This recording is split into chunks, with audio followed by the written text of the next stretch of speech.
Good morning. It's Friday, 7:45. It is the 12th of January, 2024. And I am headed, along with Peter and Mike, to a certain brand Combi boiler that I cannot mention, but we're going to be ripping it off the wall and putting in a Weil Mclain EcoTec. So it's single zone. It's supposed to be fairly straightforward. Mike brought us new hats this morning. I've needed a new hat for a while, so that's nice. But hopefully I get some good footage and hopefully the install turns out nice.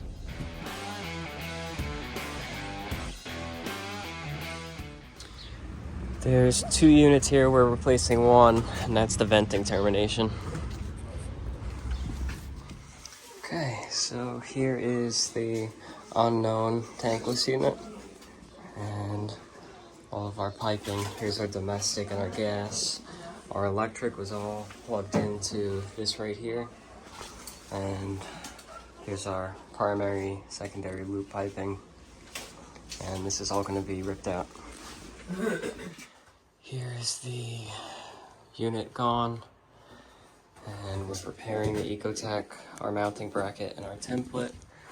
I want the exhaust to line up, and we're going to put it on this piece of plywood that's secured onto the concrete board, as well as the beams that go through.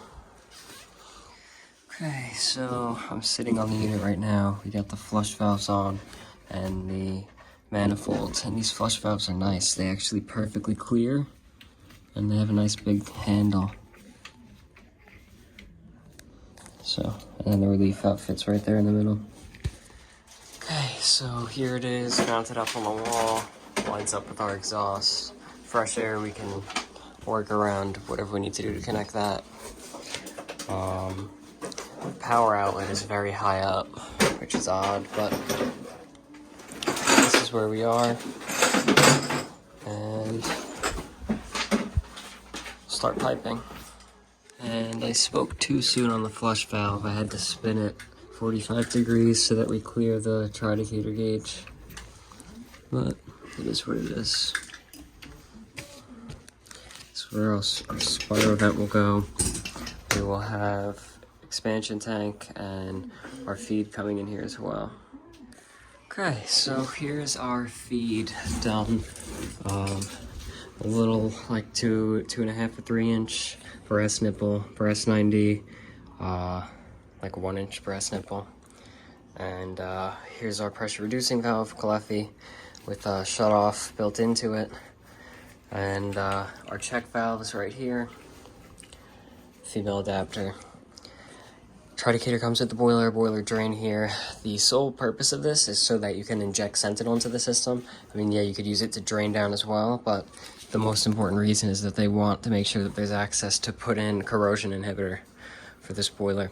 But the nice thing about this is there's going to be little to no black piping, which is why I kept this brass here. The only thing that's black, unfortunately, is this, because they include it that way, which it's not the end of the world because it's not like water circulating through here constantly.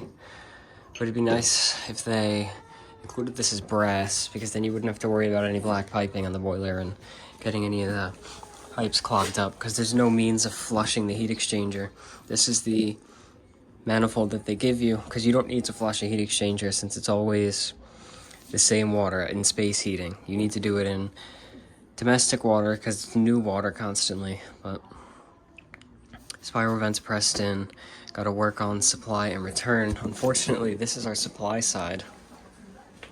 This is our return line, but I think that I can just reverse our supply and returns. I don't think there's any issue with that, but I've never heard of doing that, so I'm actually going to ask Mike if he would do that.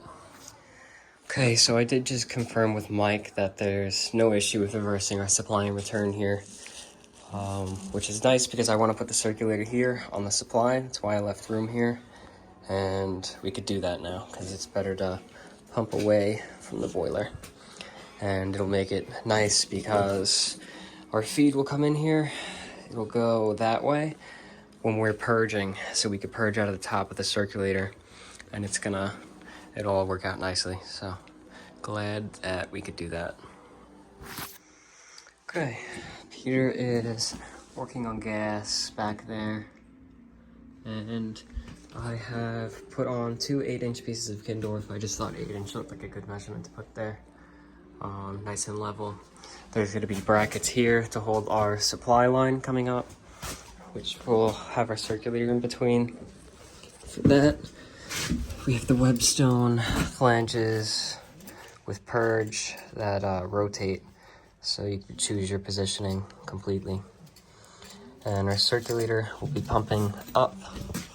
The check valve will go right in there, and we'll put our purge on top. So we're like probably close to halfway done. It's 10:30, and I just remembered that I bought a Milwaukee tower light the other day when I stopped at Home Depot to pick up something that I needed. Right there, Milwaukee light. Haven't used it before. Now I'm excited to see how bright it is. Okay. And now we have light. It's battery powered. You can also plug it in. That helps a lot. Okay, so our supply is connected, and Peter's gonna do the same with our return. I'm working on electric, which I am using a plug for. Now going into the top of the unit, and then we could do our circulator wiring as well. And here's our lugs for all of our wiring. And our last few fittings for space heating are being pressed with the Milwaukee press machine. I got power coming in, and then we're gonna do circulator, which is gonna be on block 2 to right here.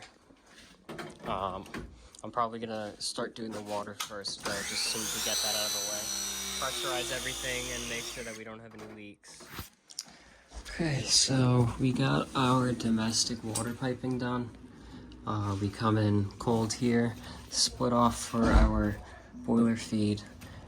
We go up for our cold, and then we come down for our hot. Everything goes back up to what it was originally connected to. For electric, I ran BX, and there's no ground on these circulators, so this is our line coming in. Goes to that BX, which I used clamps to hold tightly, and came in with some Wagos. I'll get the cover on that. But we should be able to pressurize our heating loop. Right, this should all be okay? Yep, so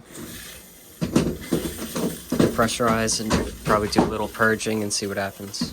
Okay, and now we're purging. See, it's just air that's coming out of that line.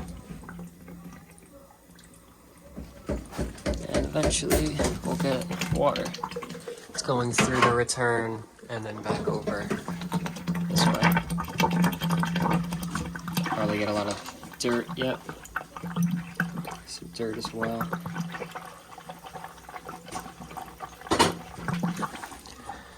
And condensate we have left to do, as well as exhaust, which is what Peter's working on now.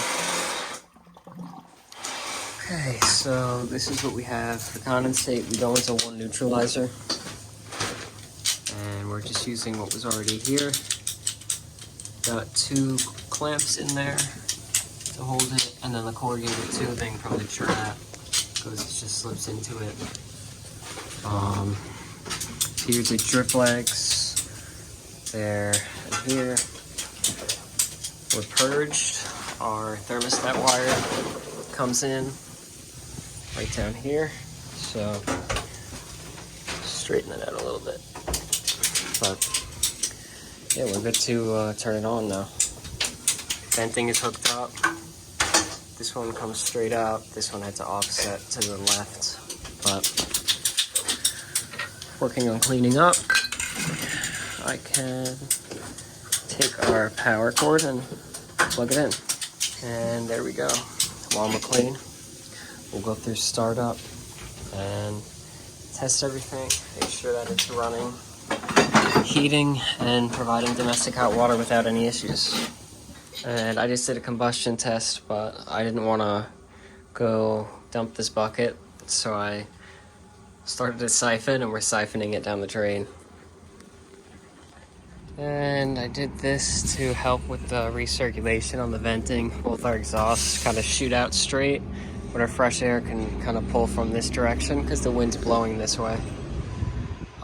It's close to the snow line, but it's tricky to figure out something. It's the way they have it here without wrapping it around or having crazy piping going everywhere. Okay, so we've been running for a while now, and we are reaching set point temperature for both space heating and domestic water. And I think it came out really nice. Cleffy 1/2" pressure reducing valve with shut off and gauge. Extraol number 15, properly sized for the heating system.